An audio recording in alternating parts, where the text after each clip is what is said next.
Alors, on va vous présenter une étude de cas sur l'analytics et le SEO. Donc, c'est Déborah Botton qui va vous présenter ce cas, donc, qui est chef de produit SEO chez Radio France. Moi-même, je suis Head of Customer Success chez AT Internet, donc je suis Christelle Tissot.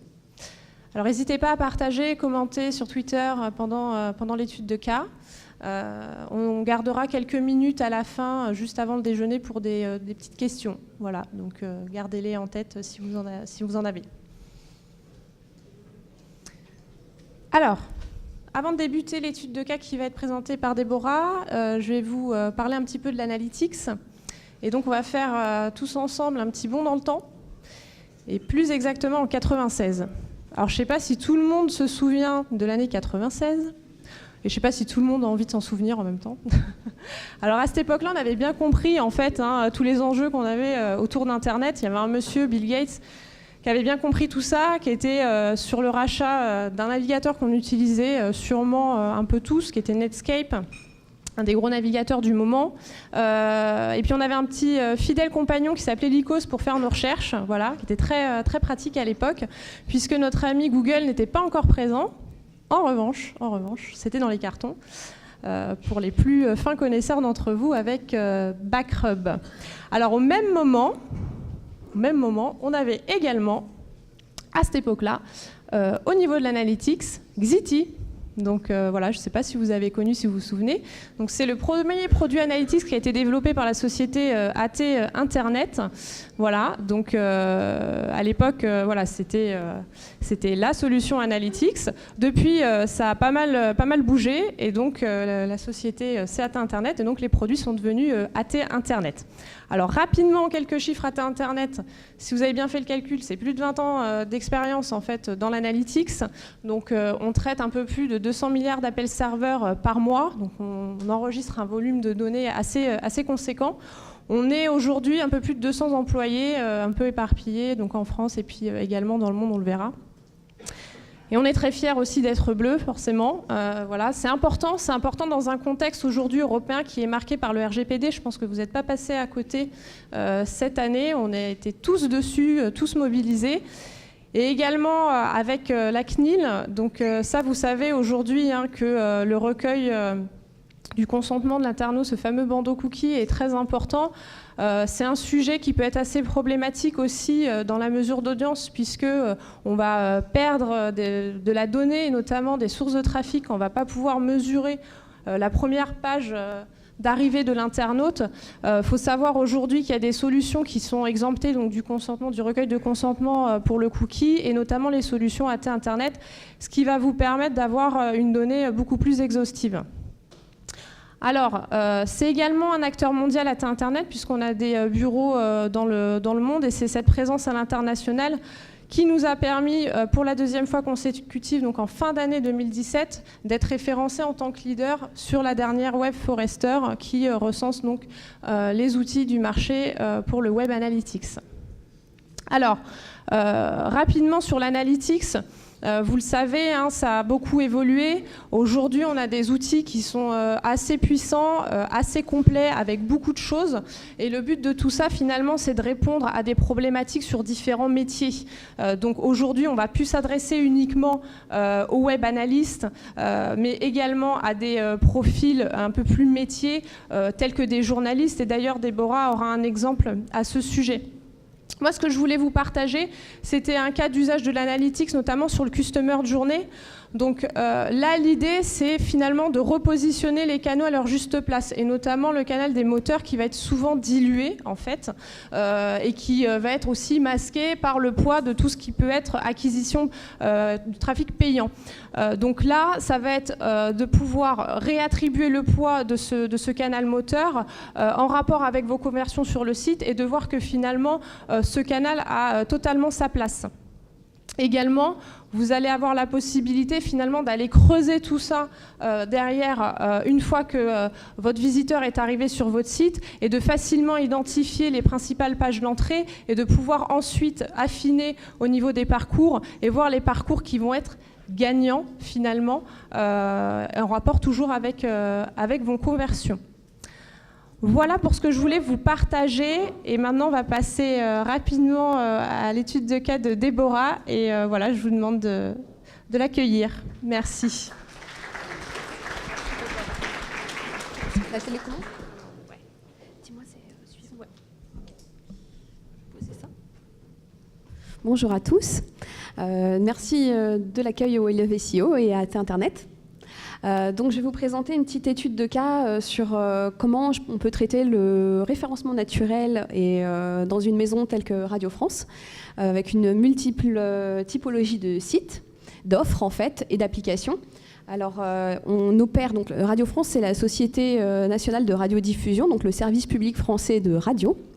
On a donc 7 antennes de radio, on a également des orchestres, il y a 5000 collaborateurs à Radio France. Et donc moi j'appartiens à l'entité qui est la direction du numérique, on est une centaine aujourd'hui, un peu plus, et on est au niveau du marketing numérique, on est une douzaine. Donc on a les marques France Info, France Inter, France Bleu, France Culture, France Musique, FIP et Move qui sont donc nos radios. Ce sont des offres à part entière avec leurs propres angles éditoriaux, approches. France Info, pour information, donc a fusionné en fait en média global avec l'offre France TV Info, l'ancien site. Alors c'est un peu technique en fait. Nous on a rapatrié tous nos contenus chez France Télévisions en fait, et c'est eux qui opèrent le site. On participe au niveau éditorial, alimentation des contenus, mais donc je ne m'occupe pas du référencement de France Info. Donc je me concentre sur France Inter, France Bleu, France Culture, France Musique, FIP, Move. On a commencé par des refontes d'abord à partir de 2015. Donc France Bleu est sorti. En fait les sites étaient dans un niveau technique, c'était très compliqué, il fallait tout refaire depuis zéro en fait. Donc l'équipe technique est partie sur une infrastructure en microservices où on a décorrélé les bacs des fronts, etc. pour qu'on puisse aborder les questions de performance web, etc. Donc nous dans ce cadre-là, j'ai tout le temps des refontes. Donc on sort bientôt Move, voilà, on espère que ça va bien se passer. Et des passages HTTPS, voilà. On en profite, on refait tout. Donc c'est assez bien parce que du coup on n'a pas on a éliminé énormément de dettes, donc c'est un peu plus simple on va dire. Alors pourquoi on fait du SEO chez nous ? En fait, notre objectif à la direction du numérique, c'est de valoriser la production des antennes sur le numérique et de faire connaître leurs offres, les offres des radios, j'ai pas mis de S, au plus grand nombre.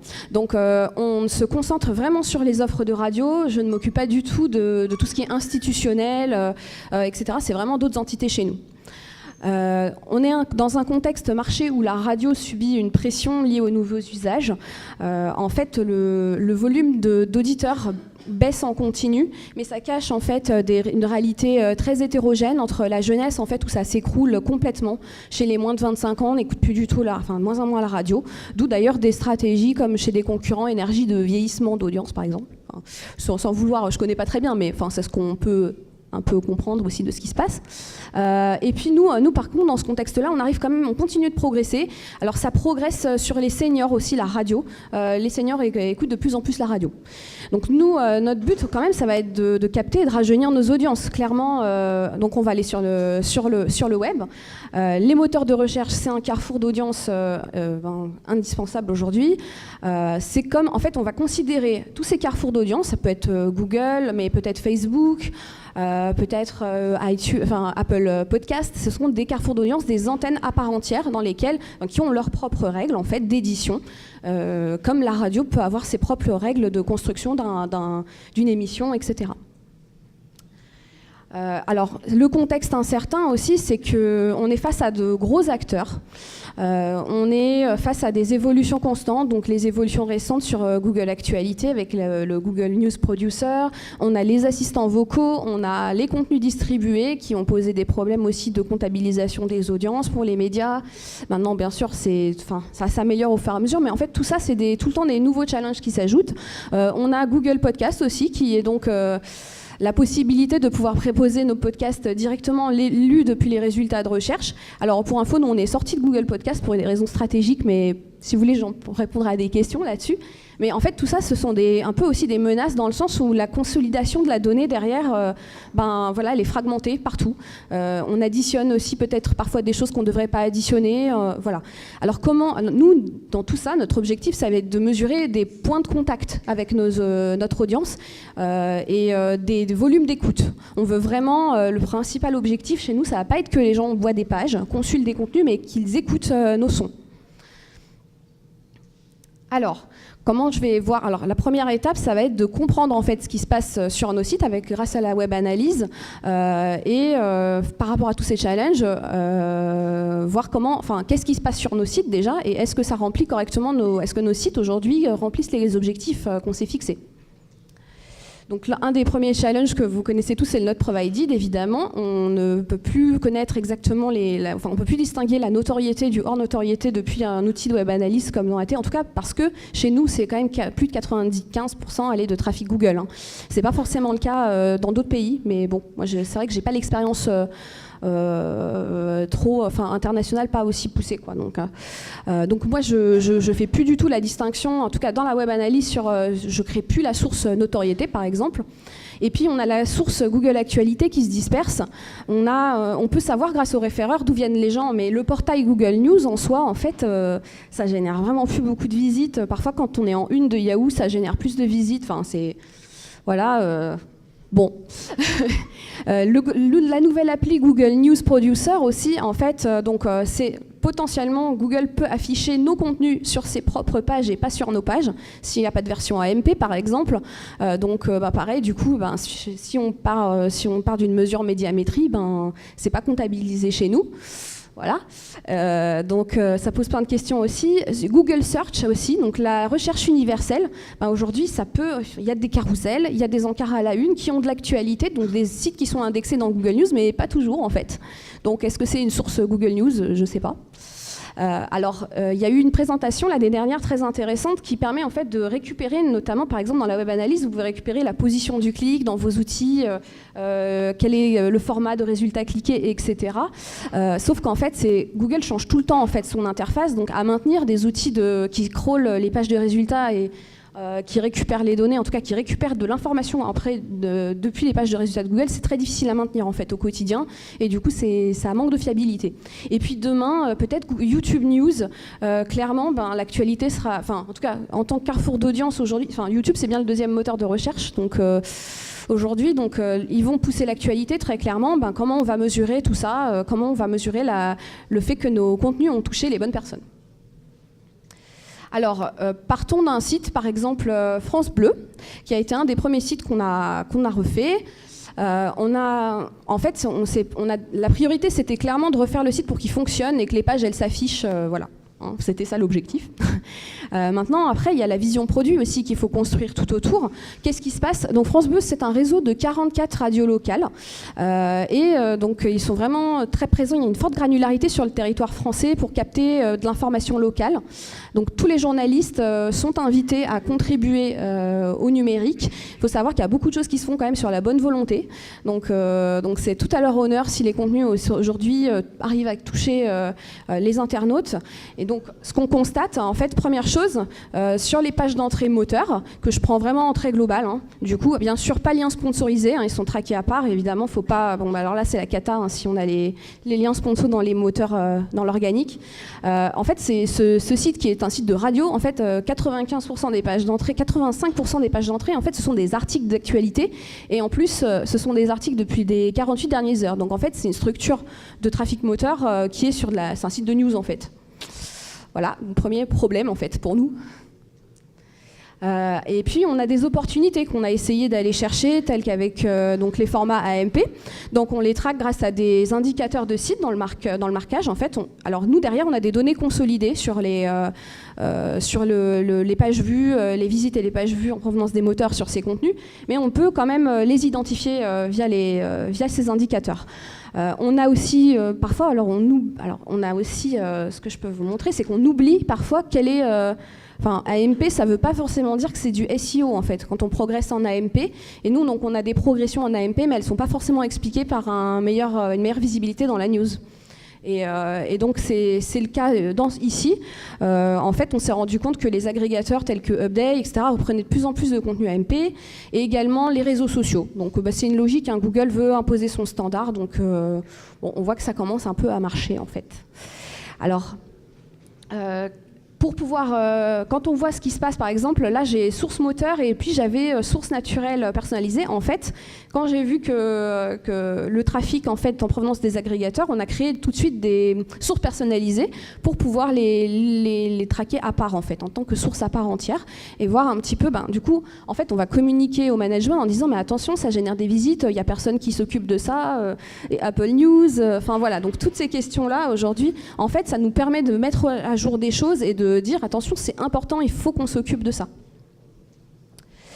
Alors comme c'est un site de news, clairement c'est un des sites qui en termes de part de trafic moteur mobile qui est ouais, c'est 80% de trafic, enfin 70, ouais, 75. Ça dépend des jours, on va dire. Mais très clairement, quand on est sur de l'actu chaude, du buzz, etc., c'est mobile en priorité. Et les réseaux sociaux, c'est pareil en fait. Alors, ce qui est intéressant quand même, c'est que AMP, on se rend compte que dans la part du mobile, ça ne fait que se renforcer et ça pousse vraiment la progression du trafic moteur. C'est vrai que France Bleu a des grosses progressions de trafic moteur de ce fait, plus de 60, 80% parfois sur une année. Et en fait, donc ça continue. Alors après, il y a quand même de gros efforts éditoriaux qui ont été déployés derrière, c'est-à-dire qu'on a augmenté la fréquence des publications, il y a aussi de l'accompagnement à la formation, etc., qui fait qu'il y a une augmentation en qualité et donc en visibilité moteur. Mais voilà, après, mettre à disposition tous ces outils, ça permet de valoriser la production éditoriale en fait. Donc oui, alors c'est vrai que je l'ai écrit sur la slide, je ne l'ai pas dit. Donc nous, en fait, en part de trafic AMP depuis les moteurs, on a gagné 6 points en un an. Et il faut savoir qu'aujourd'hui, c'est un quart du trafic de France Bleu, c'est de l'AMP en fait. Voilà. Alors, on n'a pas de modèle publicitaire chez nous, hein, donc ça va, on ne s'inquiète pas trop, mais j'imagine que les enjeux dans la presse, on va un peu plus s'inquiéter. Au niveau d'un site, alors j'ai pris l'exemple de France Culture, j'aurais pu prendre France Inter, c'est un peu pareil, c'est un des sites du coup de chaînes parlées, où qui ont une grosse notoriété et les gens vont venir vraiment pour écouter du contenu ou parce qu'ils connaissent la marque.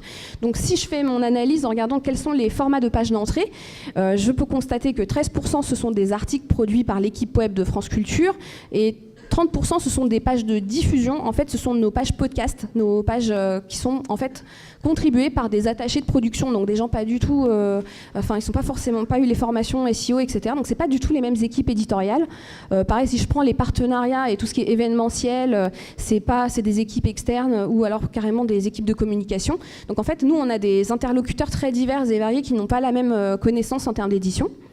Alors ce qui est quand même très intéressant, c'est qu'il y a de plus en plus de pages hub chez France Culture, donc tout ce qui est thèmes et dossiers qui sont créés, alimentés. Aujourd'hui, c'est 15% du trafic entrant de ce site, depuis les moteurs. Et après, on a tout ce qui est homepage, les gens qui veulent écouter la radio. Donc pour moi, l'intention de la recherche, c'est des gens qui connaissent déjà. Donc moi, en fait, je commence un petit peu à me dire que c'est de la notoriété ou hors notoriété en fait. Je suis captée par un sujet ou je suis captée parce que je veux quelque chose de très précis comme écouter le direct. Et les émissions aussi, les gens connaissent les émissions, donc vont directement chercher le podcast de leur émission, de leur producteur.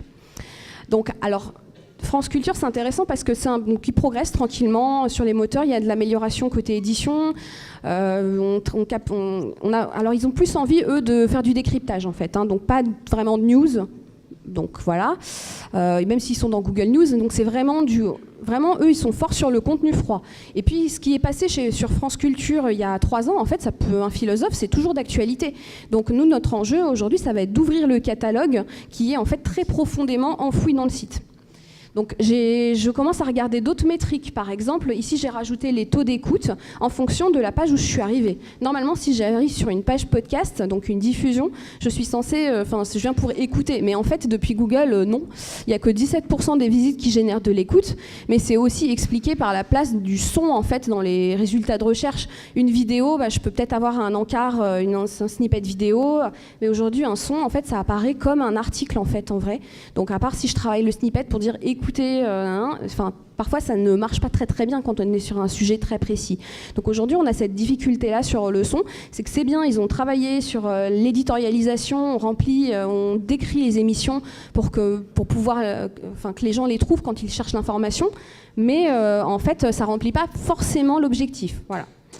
Je vais vous montrer un autre exemple peut-être de segmentation qu'on peut faire derrière sur le SEO.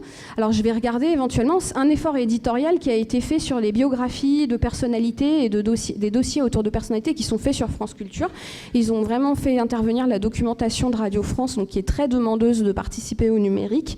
Et ils ont fait, rien qu'en éditorialisant correctement les contenus, on voit qu'il y a un impact direct sur le trafic en provenance des moteurs de recherche, en page d'entrée. Donc voilà, donc en fait c'est juste pour montrer que après en segmentant sur le chapitrage qu'on a fait, je vous montrerai après dans le plan de marquage, c'est juste un instrument pour motiver en fait, de dire voilà les efforts on les fait pas en vain. Au niveau de la segmentation qu'on peut faire, elle est possible également par thématique. Donc pareil, je vous montrerai aussi au niveau du plan de marquage comment on peut remonter ces infos pour pouvoir segmenter par thématique et en page d'entrée moteur, que ce soit précis. Alors, il y a d'autres indicateurs qu'on peut regarder plus précisément, tels que le nombre de pages qui génèrent des visites depuis les moteurs. Donc, les outils de web analyse permettent de le faire.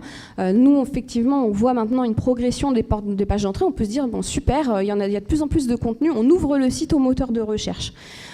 Après, si on compare maintenant avec d'autres outils tels que l'analyse de log, en fait, France Culture, il n'y a que 22% des pages qui génèrent du trafic. Du coup, en fait, je ne suis pas satisfaite puisque c'est un site qui mériterait d'avoir un catalogue bien plus ouvert. Alors, à prendre avec pincette, parce que quand vous allez, nos sites, par exemple, souffraient d'énormément de duplication de contenu. Donc, quand on a tué ça et qu'on a fait les refontes et les redirections, on a forcément baissé en nombre de pages d'entrée. Après, voilà, si on corrèle avec le trafic, et qu'on voit que le trafic se maintient, c'est que le travail, on a réussi l'objectif que de tuer le duplicate content. Et puis un site musical éventuellement, un exemple comme FIP. On n'a pas du tout refait ce site, c'est en projet, mais donc il vit en fait, si on regarde les pages d'entrée, typiquement là les gens viennent majoritairement soit sur la home de FIP ou directement sur le player. Donc en fait 95% des gens qui cherchent FIP via les moteurs, ils viennent écouter en fait. Donc trafic notoriété totale. Donc ce qui permet quand même d'expliquer que même si on a des baisses, aujourd'hui c'est quand même lié à la notoriété de la marque. Et toutes les opérations de communication qu'on peut faire autour. Et puis on a des taux d'écoute, par exemple, est-ce qu'un site musical doit développer de l'article ? En fait, quelle que soit la chaîne de musique, on se rend compte que même si ça peut générer des visites, alors typiquement, j'ai pas développé tous les exemples, mais Move et France Musique, ils font beaucoup d'efforts au niveau de la production d'articles, mais derrière, ça génère pas d'écoute. Or, c'est un gros problème parce que leur KPI, c'est même plus les musicales, la visite, c'est vraiment l'écoute. L'écoute sur nos supports, ça peut être la vue d'une vidéo musicale sur YouTube. Du coup, est-ce que ça a vraiment un intérêt de développer des efforts faramineux pour faire du contenu ? Voilà. Donc, la difficulté qu'on a en fait sur les sites médias comme ça, c'est qu'au départ, on se dit génial, il y a des marques fortes, je peux me positionner sur des requêtes très génériques, ça fait du volume. Mais en fait, derrière, si ça ne convertit pas, il faut vraiment revenir peut-être à travailler sur l'intention des requêtes qu'on travaille en fait. Donc maintenant, on commence à faire des tests, par exemple, en lien sponsorisé. On se rend compte, pour FIP, typiquement, si on travaille sur des mots-clés qui sont liés à de la recherche de l'écoute, volonté d'écouter de la musique, du jazz, des genres particuliers, ça convertit hyper bien en écoute. Ça marche super à partir du moment où le résultat est proposé. En plus, c'est cliqué. Voilà. Donc, en fait, on a plein de leviers à aller chercher et c'est des instruments en fait pour motiver les gens, pour leur expliquer en fait ce qu'on fait et pourquoi on les oriente dans une direction et on leur propose de travailler dans une direction et pas une autre. Pour France Musique, un exemple, alors ça aussi c'était quelque chose d'assez nouveau chez Radio France, on a des marques installées, des sites anciens, je crois que Internet on l'a depuis les débuts, tout début. Donc on a lancé une nouvelle offre, c'était une volonté en fait de se faire connaître à l'international sur la musique classique, de la diffuser plus largement. Donc il y a un site qui est sorti en anglais qui n'est pas une copie conforme du site français, il n'y a pas de contenu radio du tout, il y a des concerts en haute définition, c'est des contenus qui sont rares en fait et ils sont tous gratuits. Donc maintenant on se dit mais c'est génial tout ça, comment on va le vendre ? Alors après, un des premières choses qu'on a dû faire quand même côté SEO, c'est faire attention, warning, site inexistant, pas de popularité, pas d'autorité, le référencement, ça va pas être aussi simple que de remplir des pages et un petit peu faire des optis techniques et de performance et du maillage interne. Ça va peut-être pas suffire pour émerger sur les requêtes ciblées. Donc voilà, on va suivre de manière très précise. Alors donc il y a un plan de relations presse en fait qui a été fait derrière. On a bien insisté sur comment on peut parler, quelles sont les pages importantes à mettre en avant, s'il y a des communiqués qui sont faits, etc. auprès des médias étrangers. Donc derrière, on va suivre. Est-ce que ce travail qui a été fait côté relations presse, est-ce qu'il est efficace? Donc dans Explorer, tout simplement, on peut regarder les domaines qui ont généré des visites et l'exporter directement dans un tableau de bord en fait. Voilà. Alors, autre point très important pour un site jeune comme ça, qui n'a pas de trafic moteur, qui commence à générer des visites depuis des sites affluents, c'est aussi de bien équilibrer les sources d'acquisition payantes et organiques. Alors, c'était pas évident du tout. Le but, c'est pas que ce site soit dépendant, en tout cas, de levier payant. Donc, c'est pas budgété en ce sens, de toute façon. Et comme on n'a pas d'objectif de vente derrière, ça n'a pas non plus beaucoup de sens d'aller faire que de l'AdWords, clairement.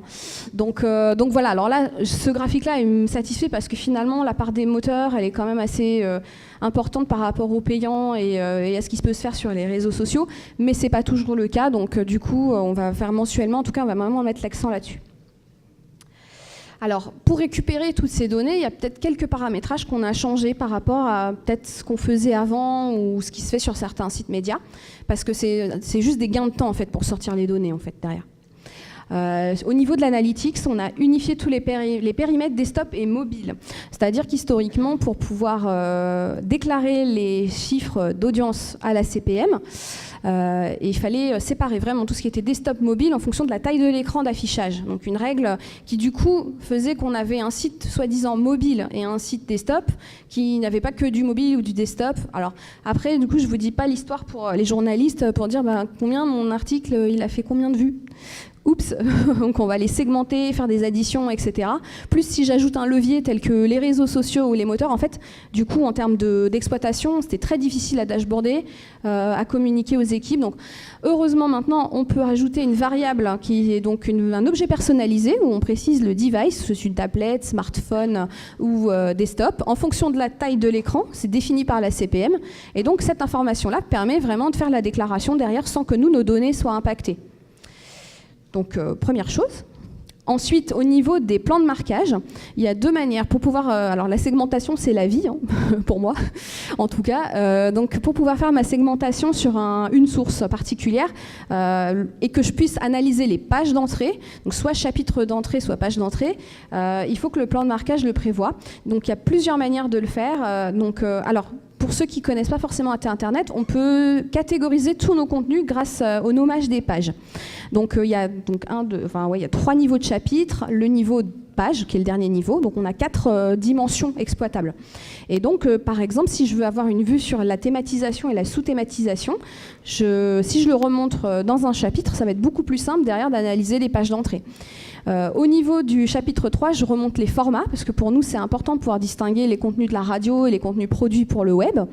Et puis, bientôt, des nouveaux formats qui vont arriver, tels que les articles vidéo, où on va avoir comme média principal les vidéos. Pareil, très important, puisque donc, nos radios sont productrices de vidéos, d'humour, d'interviews, etc.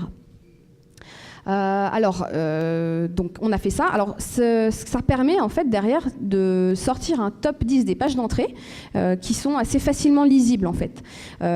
Petit détail aussi, c'est que maintenant on reprend l'URL des contenus directement, on le formate au format AT, ce qui fait que nos URL sont figées. Donc si jamais les gens retitrent des contenus, dans AT Internet, le nom de la page en fait n'est pas impacté et j'ai bien des vues assez solides, en tout cas sur mes données.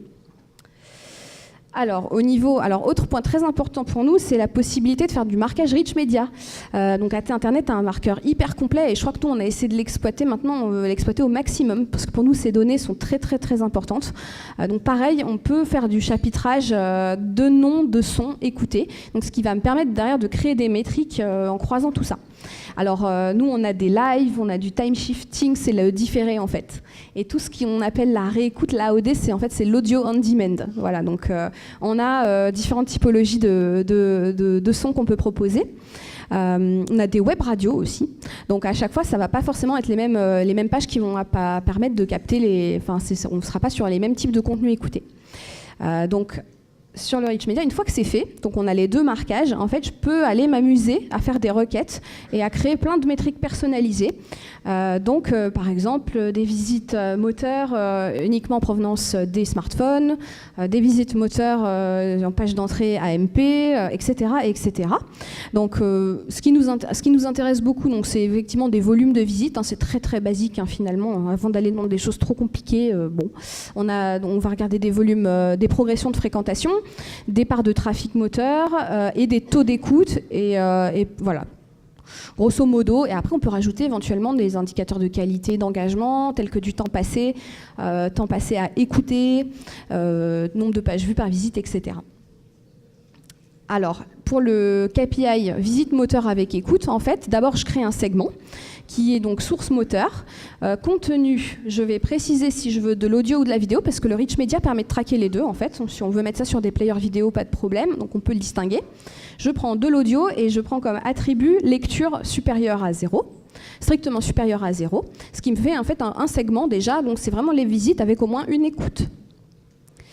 Et après, la custom metric, qui est le taux d'écoute, en fait, ce qui est très intéressant avec custom metric, c'est qu'on peut faire des opérations, des calculs, et je peux donc avoir un périmètre que je définis. On a des sources et des dimensions en fait qui sont natives que je peux appliquer à tous les sites du groupe. J'ai pas besoin de créer pour chaque site à chaque fois mes nouvelles métriques. C'est vraiment natif. Et puis en format de sortie, je peux demander si c'est des pourcentages, voilà. Donc tout simplement, je fais mon petit calcul et derrière, après, c'est très simple. Du coup, si j'ajoute une dimension temporelle, moi par exemple, je peux en une requête récupérer mon trafic moteur, les parts, le mobile versus le desktop, etc., etc. Donc, alors c'est vrai qu'avant qu'on n'avait pas l'unification des données, c'était vraiment c'était un peu laborieux, quoi. Mais ça se fait. Hein. Au niveau des indicateurs de site aussi, c'est un outil très précieux. Donc là, j'ai pris une capture d'écran de ce qu'on peut voir comme en fait, AT Internet Tag Inspector est en fait un plugin qui permet de voir les données qu'on envoie dans les marqueurs, de voir si elles remontent bien dans le hit en tout cas. Eh bien, vous pouvez créer un indicateur de site qui remonte la date de publication d'un contenu ou alors de dernière mise à jour si vous voulez aussi. C'est au choix. Donc moi, j'ai la date de publication. Ça me permet, alors je déclare aussi dans l'interface AT Internet que c'est un format date. Et derrière, après, je pourrais exporter ces données et vraiment les traiter pour chaque page vue. Au niveau de la date de publication, voilà, tout simplement une requête. Du coup, j'ai mes pages d'entrée, les visites moteurs et la date associée. Donc, si je fais un export complet, après, derrière, je peux les traiter et analyser, en fait, est-ce que c'est des contenus récents, des contenus anciens? Est-ce que les contenus anciens sont suffisamment valorisés et génèrent des visites et de l'écoute? Après, pour tout ce qui est AMP, donc la petite astuce, et je remercie beaucoup AT Internet de m'avoir aidé là-dessus aussi, puisque je ne savais pas le faire très clairement, c'est qu'au niveau des visites AMP, le problème, c'est qu'on le traque de manière transversale. C'est un indicateur de site, donc c'est une variable où il n'y a pas forcément de dimension d'exploitation derrière dans les interfaces AT Internet, en tout cas standard. Je ne vais pas pouvoir voir si les gens sont arrivés par AMP ou s'ils sont dans un parcours de navigation, etc. Donc c'est pas très sûr de faire un segment source moteur AMP, c'est pas très correct. Il faut vraiment prendre normalement la première page de la visite entrante. Et il existe des dimensions telles que position de page, et donc je peux prendre les visites AMP source moteur, mais uniquement à partir en gros, la page AMP, c'est la première page vue de la visite. Et puis pour les contributeurs, donc moi c'est plus des outils métiers, data query, les requêtes que je fais vraiment parce que j'ai besoin d'informations très précises. Donc pour les contributeurs, en tout cas, on va aller l'arrivée du plugin, ça nous a énormément aidé. On l'a donné à tout le monde. Et comme maintenant tout le trafic est unifié, on peut facilement avoir les données dans le plugin. Donc en fait, ils cliquent sur leur petit plugin Chrome, ils sont sur la page pendant qu'ils naviguent et ils peuvent voir en live les visites que ça a fait, d'où viennent les internautes, etc.